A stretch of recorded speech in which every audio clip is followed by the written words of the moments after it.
Imagine moving to a quiet, picturesque suburb only to discover that your new home holds a chilling secret. A secret so dark it has haunted this community for decades.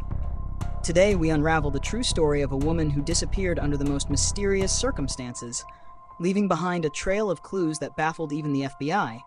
Stay with me as we dive deep into the case that gripped America and still leaves questions unanswered.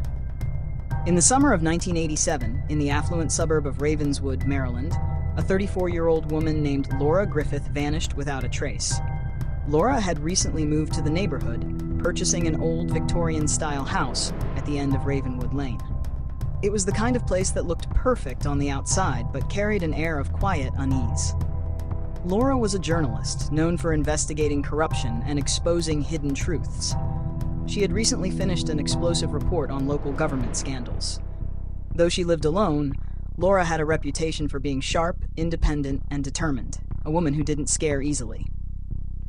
But then, something changed.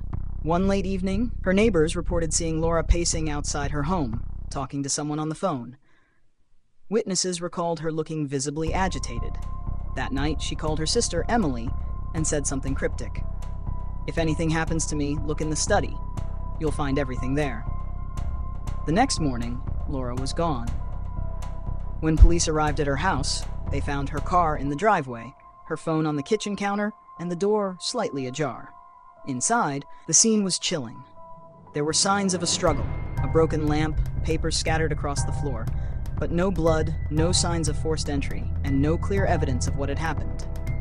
The most disturbing discovery was in her study. Laura's desk was meticulously organized, except for one drawer, which was wide open. Inside were torn fragments of a letter that read, "They know I'm close. I can't stop now. I have to reveal the truth." What truth? Who were they? The police worked tirelessly, interviewing neighbors, friends, and co-workers. Many described Laura as paranoid in the weeks leading up to her disappearance. She had mentioned being followed by a dark sedan, but she never reported it to the police. Her work as a journalist became the focal point of the investigation. Was she digging into something dangerous? Authorities found notes on a potential conspiracy involving local officials, real estate developers, and secret land deals. But every lead seemed to hit a dead end. Then came the first eerie twist. A week after Laura's disappearance, her sister Emily received a package in the mail. Inside was a cassette tape with no return address. On the tape was a recording of Laura's voice, whispering, "They're watching. I found the papers, but I'm running out of time. Emily, don't trust anyone." The recording cut off abruptly, leaving Emily and investigators with more questions than answers. Months turned into years, and Laura Griffith's case grew cold. Some believed she had uncovered something so dangerous that she was silenced forever. Others speculated she staged her disappearance to escape the powerful enemies she had made. Then, in 2002, construction workers demolishing an old warehouse on the outskirts of Ravenswood made a grisly discovery: a sealed barrel containing skeletal remains. DNA testing confirmed the worst. It was Laura.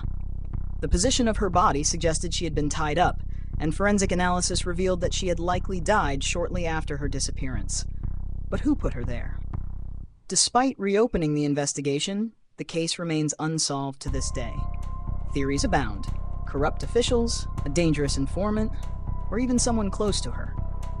But one thing is certain: Laura Griffith's story is a haunting reminder of how truth can sometimes come at a deadly cost. What do you think happened to Laura Griffith? Was it a conspiracy, or did she trust the wrong person? Let us know your thoughts in the comments below, and if this story gave you chills, don't forget to like, share, and subscribe for more true crime mysteries that will keep you up at night.